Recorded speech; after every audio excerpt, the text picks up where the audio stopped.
6월 26일 금요일 새벽 기도회를 하나님께 올려드리겠습니다. 함께 하실 찬송가는 363장입니다.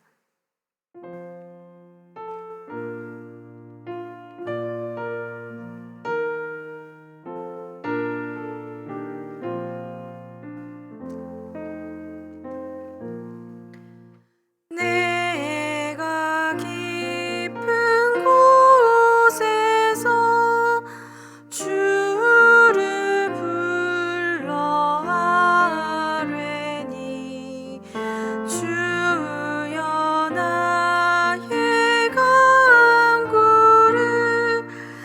들어주심 바라고 보좌 앞에 나가니 은혜 내려주소서. 주가 죄를 살피며 누가 능히 서리요. 오직 주만 모든 죄 용서하여 주시니 주님 앞에 떨면서 용서하심 빕니다. 파수꾼이 새벽을 기다리고 바라듯 나의 영혼 주님만 간절하게 바라네. 이스라엘 백성아 주를 바라보아라.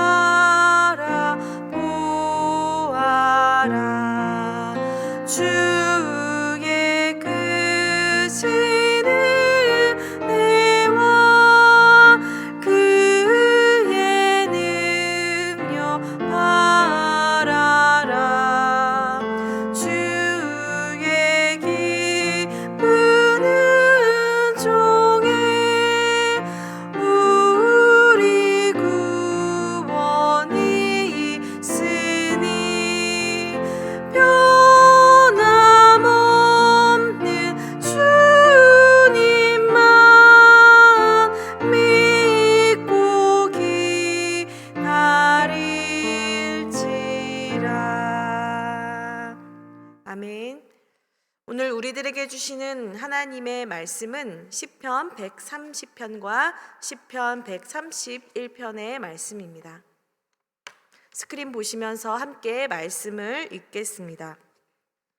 여호와여, 내가 깊은 곳에서 주께 부르짖었나이다. 주여, 내 소리를 들으시며 나의 부르짖는 소리에 귀를 기울이소서. 여호와여, 주께서 죄악을 지켜보실진데 주여 누가 서리이까? 그러나 사유하심이 주께 있음은 주를 경외하게 하심이니이다. 나 곧 내 영혼은 여호와를 기다리며 나는 주의 말씀을 바라는도다. 파수꾼이 아침을 기다림보다 내 영혼이 주를 더 기다리나니 참으로 파수꾼이 아침을 기다림보다 더하도다. 이스라엘아, 여호와를 바랄지어다. 여호와께서는 인자하심과 풍성한 속량이 있음이라. 그가 이스라엘을 그의 모든 죄악에서 속량하시리로다. 여호와여, 내 마음이 교만하지 아니하고 내 눈이 오만하지 아니하오며 내가 큰 일과 감당하지 못할 놀라운 일을 하려고 힘쓰지 아니하나이다. 실로 내가 내 영혼을 고요하고 평온하게 하기를 젖된 아이가 그의 어머니 품에 있음 같게 하였나니 내 영혼이 젖된 아이와 같도다. 이스라엘아, 지금부터 영원까지 여호와를 바랄지어다. 아멘. 하나님 앞에서 우리들은 참으로 많은 은혜를 깨닫고 그 은혜에 감사하며 고백하고 살아갑니다.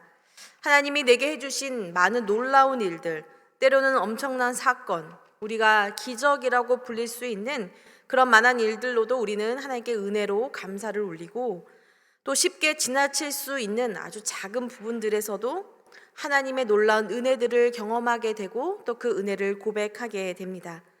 그런데 오늘 저희가 함께 읽은 이 두 편의 시편의 말씀을 보면서 또 하나의 은혜가 있음을 깨닫게 됩니다. 바로 그것은 내가 죄인임을 깨닫는 것입니다.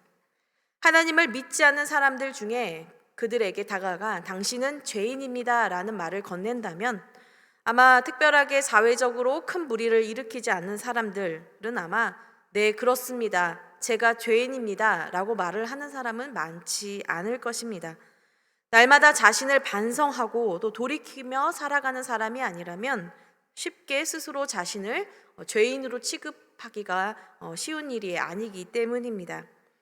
그래서 여러분, 우리가 우리 자신을 죄인이라고 인정할 수 있게 되는 것은 오직 하나님 앞에 설 때만 가능한 것이라고 믿습니다. 베드로가 예수님을 처음 물고기 잡는 배에서 예수님을 만났을 때에도 그저 예수님을 이전에 만난 사람처럼 지나가는 사람의 한 사람으로 여긴 것이 아님을 알았을 때 그는 예수님께 이렇게 말을 합니다. 주여, 나를 떠나소서, 나는 죄인이로소이다. 여러분, 우리의 영혼을 깨뜨는 분, 그리고 그 영혼을 깨뜨는 분께서 당신의 놀라운 그 빛으로 우리를 환하게 밝혀주실 때에만 여러분, 우리는 우리 안에 있는 죄를 깨달을 수 있게 되고 죄인임을 고백할 수 있게 되는 것입니다. 따라서 여러분, 죄 가운데 살아가는 우리가 우리의 죄를 깨달을 수 있게 된다는 것은 바로 우리가 우리를 밝히시는 예수님의 빛 아래에 있다는 것을 의미하고요. 또한 바로 그렇게 죄를 깨달았을 때 우리의 죄를 비추실 뿐만이 아니라 바로 그 죄 가운데 있는 우리가 바로 우리를 그 죄에서 구원하시는 예수님을 만날 수 있다라는 건 역시 의미합니다. 그래서 여러분, 우리 자신을 되돌아보고 내가 죄인임을 깨닫는 것은 은혜의 순간임을 고백하게 됩니다. 여러분, 오늘 시편 130편에 등장하는 한 사람 역시 바로 이 은혜의 한가운데 있습니다. 그는 오늘 1절의 말씀처럼 깊은 곳에 있는 사람입니다. 여러분, 1절의 말씀을 제가 읽겠습니다. 여호와여, 내가 깊은 곳에서 주께 부르짖었나이다. 여러분, 여기서 깊은 곳이라는 것은 깊은 웅덩이와 같은, 다시 말해 우리의 힘으로는 절대 빠져나올 수 없는 심연을 상징하는 것입니다. 그런데 여러분, 이 말씀을 세 번역으로 다시 읽으면 이렇게 되어 있습니다. 주님, 내가 깊은 물 속에서 주님을 불렀습니다 라고 말입니다. 세 번역에서는 이 깊은 웅덩이를 바로 물속이라고 표현했는데, 여러분, 깊은 물 속에서 하나님을 부르짖는 사람, 아마 여러분이 쉽게 떠올리는 사람이 있을 것입니다. 바로 요나입니다.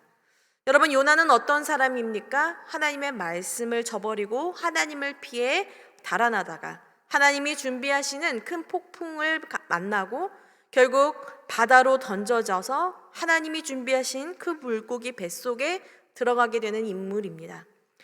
요나 역시도 하나님을 피해 자신이 달아날 수 있다고 믿었는지 계속해서 하나님을 달아나는 모습을 보였지만, 여러분, 성경을 자세히 읽어보면 그의 영혼의 모습은 그가 달아나면 달아갈수록 점점 내려가고 있는 모습의 상태를 보여주고 있습니다.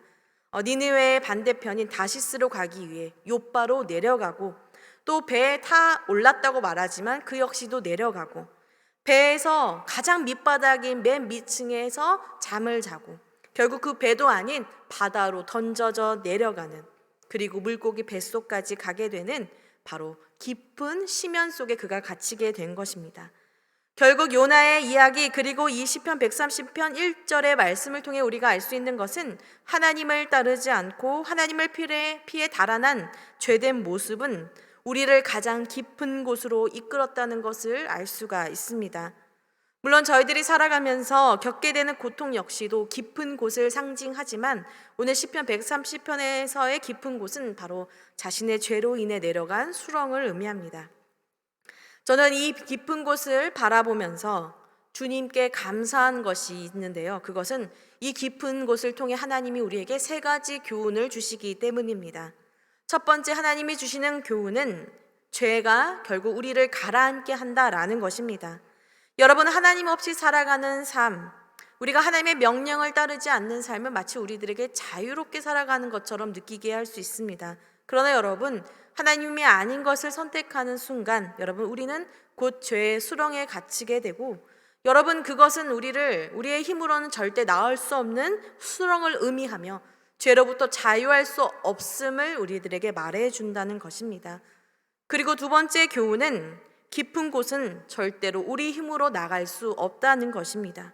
여러분, 죄는 절대로 우리 힘으로 해결할 수 없고 죄로부터 자유해지는 것도 우리 힘으로는 되지 않습니다. 오직 주님이 아니고서는 우리를 그 깊은 곳에서 나오게 할 수 없다는 것입니다.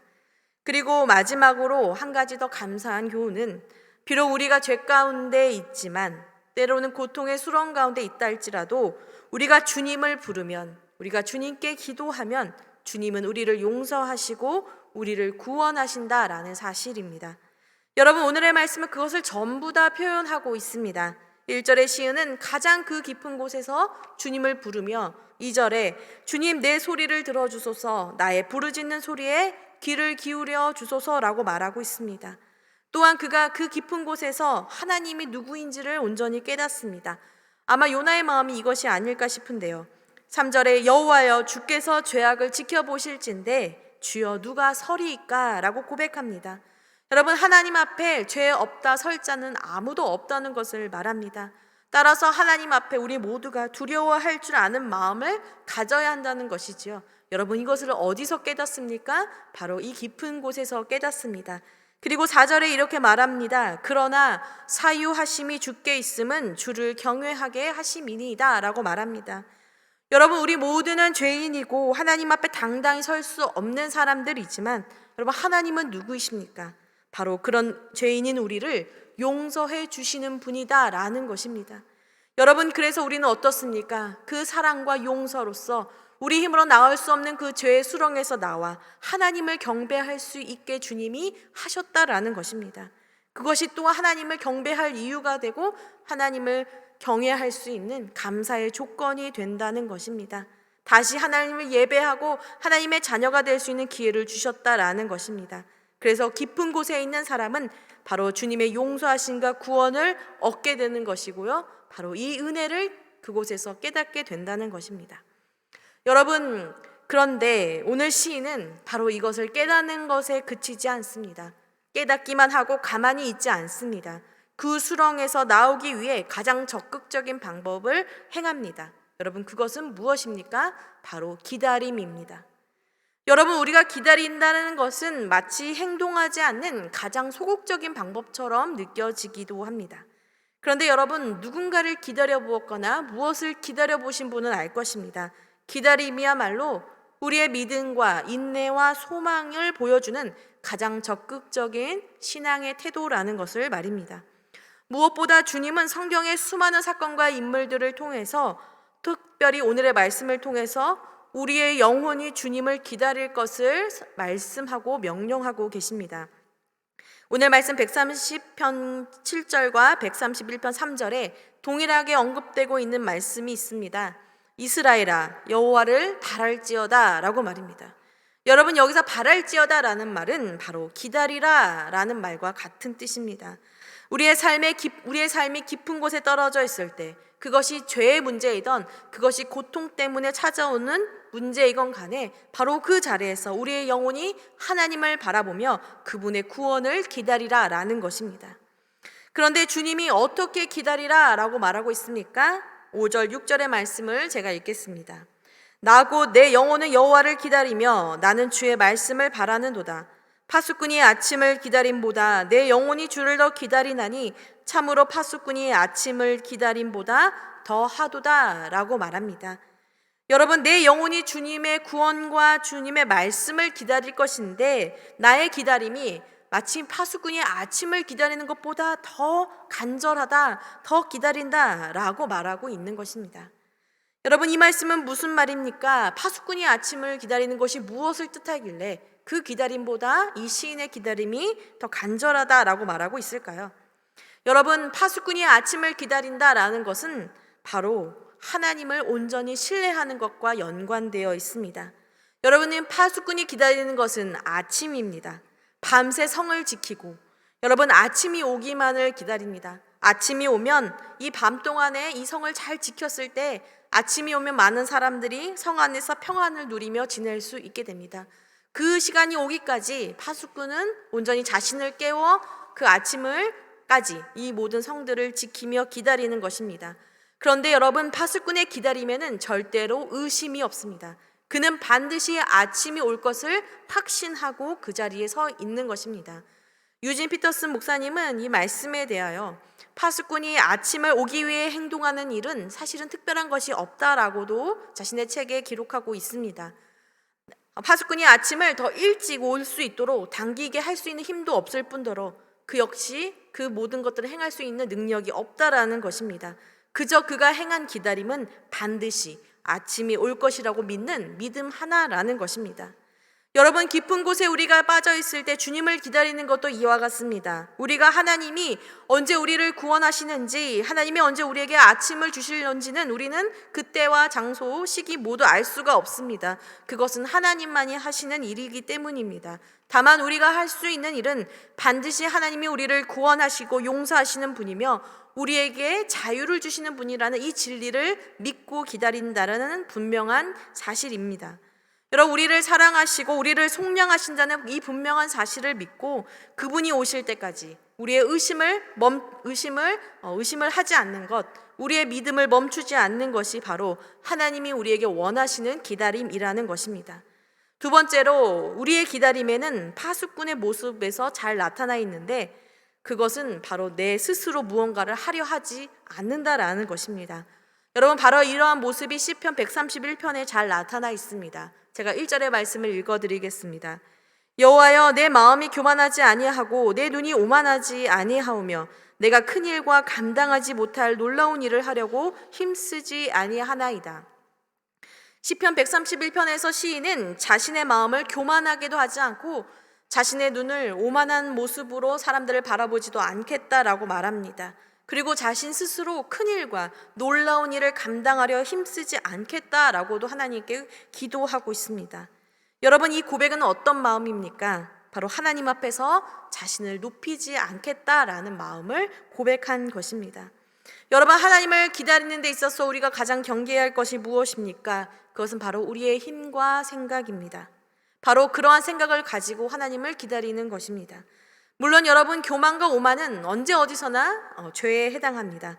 그러나 여러분, 하나님을 기다린다고 하면서 우리 스스로의 방법과 힘을 가지고 하나님을 기다린다면 그것은 사실은 나 자신을 의지하고 기다리는 것이지 하나님을 정말로 기다리는 것이 아니라라는 것입니다. 사실은 죄의 모습이 바로 이것임을 오늘 주님은 말씀해 주고 계십니다. 사람들 앞에서, 하나님 앞에서 높아진 그 마음, 여러분, 그 자체가 우리의 죄임을 깨닫고 다시 하나님을 바라보며 기다리는 것, 나 자신을 내려놓는 것이 기다림의 올바른 자세다라고 오늘 주님은 말씀하십니다. 특별히 여러분, 내가 큰 일을 하려고 힘쓰지 않겠다라고 말한 이 지혜는 여러분, 사실은 우리가 세상을 살아가면서 또는 하나님 안에서 살아가면서 누구나 우리가 원하는 모습 중에 하나일 것입니다. 하나님 안에서 내가 그래도 큰 일을 감당해야지, 내가 더 큰 일을 하나님께 함으로 하나님께 영광을 올려드려야지 라는 마음이 우리 가운데 있을 수 있습니다. 그러나 여러분, 이 기도는 그것을 다 내려놓는 기도입니다. 우리의 고정관념을 바꾸는 기도입니다. 여러분, 하나님이 원하시는 것은 우리가 행하는 큰 일이 아니라 바로 하나님 앞에 고요하게 평온하게 하나님을 신뢰함으로 주님의 일하심을 기다리는 것이라고 오늘 주님은 말씀하십니다. 시편 131편 2절의 말씀을 읽겠습니다. 내가 내 영혼으로 고요하고 평온하게 하기를 젖된 아이가 그의 어머니 품에 있음 같게 하였나니 내 영혼이 젖된 아이와 같도다. 오늘 하나님이 우리에게 원하시는 기다림의 모습은 바로 어머니 품에 안긴 아이입니다. 어머니의 젖을 배불리 다 먹고 그 어머니의 품 안에서 사랑과 보호를 느끼면서 잠을 자는 아이는 여러분, 이 세상 그 무엇도 걱정하지 않습니다. 깊고 평안하게 쉬고 있습니다. 여러분, 오늘 우리에게 필요한 영혼의 모습이 이것이 아닌가 생각이 듭니다. 죄 가운데 빠져 방황하며 고통하는 우리들에게, 내가 무언가 큰일을 해야 할 거라고 생각하며 고민하며 힘들어하고 부담함을 느끼는 우리들에게 하나님의 구원을 기다린다 말하지만 아직도 불안과 두려움에 쌓여져 살아가는 저와 여러분들에게 하나님은 너의 영혼을 고요하고 평온하게 주님의 품에 놓으라 라고 말씀하십니다. 그렇게 그 품 안에 쉬면서 맡기면서 반드시 하나님이 우리와 함께 하시며 우리를 구원하실 것을 믿고 의심하지 말고 나아가라고 말씀하십니다. 아기의 품에, 엄마의 품에 안긴 아기처럼 주님의 품에 우리가 있을 때 주님은 그 모든 것에서 우리를 자유하게 하시는 줄 믿습니다. 사랑하는 여러분, 오늘 우리에게 들려주신 이 두 편의 시편을 통해서 먼저 우리의 죄를 바라볼 수 있기를 원합니다. 여전히 우리 안에 있는 죄가 있다면 여러분 그 높아진 죄, 어떤 죄이든 가감없이 주님께 고백하고 그 넓으신 주님의 사랑을 의지하며 용서하심을 구하며 하나님을 의지하며 기다릴 수 있는 저와 여러분이 되기를 원합니다. 또한 여전히 우리의 삶은 불안과 두려움 투성이지만 우리의 힘으로 그것을 이겨내는 것이 아니라 오늘 엄마 품에 안긴 아기처럼 내 영혼을 주님 앞에 가져감으로 고요하고 평안하게 주님을 신뢰함으로 영혼의 안식을 누릴 수 있는 저와 여러분이 되기를 기도합니다. 오늘도 주님의 품 안에서 평안한 안식과 또 믿음으로 나아가는 만나교회 모든 성도님들이 되시기를 주님의 이름으로 기도합니다. 함께 기도하겠습니다. 사랑의 하나님, 감사합니다. 오늘 주님이 저희들에게 말씀해 주신 이 두 편의 시편을 통하여 하나님, 우리 영혼이 이 말씀을 대신하여 기도합니다. 하나님, 우리의 마음이 깊은 곳에서 주님을 부르짖습니다. 주님, 우리의 소리를 들으시는 주님임을 믿고 나아가며 하나님, 우리가 가진 삶의 모든 자리에서 하나님을 바라고 믿으며 하나님을 기다리는 저희들이 되기를 원합니다. 또 하나님 아버지, 우리의 삶 속에 하나님 높아지고 하나님 아버지, 하나님을 대신하여 하고자 하는 우리의 마음들이 있을 때 하나님 이 모든 것을 내려놓고 하나님 안에 안식을 취하며 하나님이 하시는 이들을 온전히 바라볼 수 있는 믿음의 기다림이 우리의 영혼 가운데, 우리의 삶 가운데 있을 수 있도록 주님 인도하여 주옵소서. 코로나의 상황이 언제 끝날지 저희는 알 수 없지만 주님 끝에까지 하나님, 우리의 예배가 아버지 무너지지 아니하고 우리의 믿음이 무너지지 아니하고 끝까지 하나님을 바라며 예수님 오시는 그날까지 믿음의 기다림으로 나아갈 수 있는 저희 모든 성도님들이 될 수 있도록 주님 인도하시고 모든 성도님들의 삶에 하나님 건강과 평안을 허락하여 주시옵소서. 이 모든 말씀 예수 그리스도의 이름으로 기도합니다. 아멘.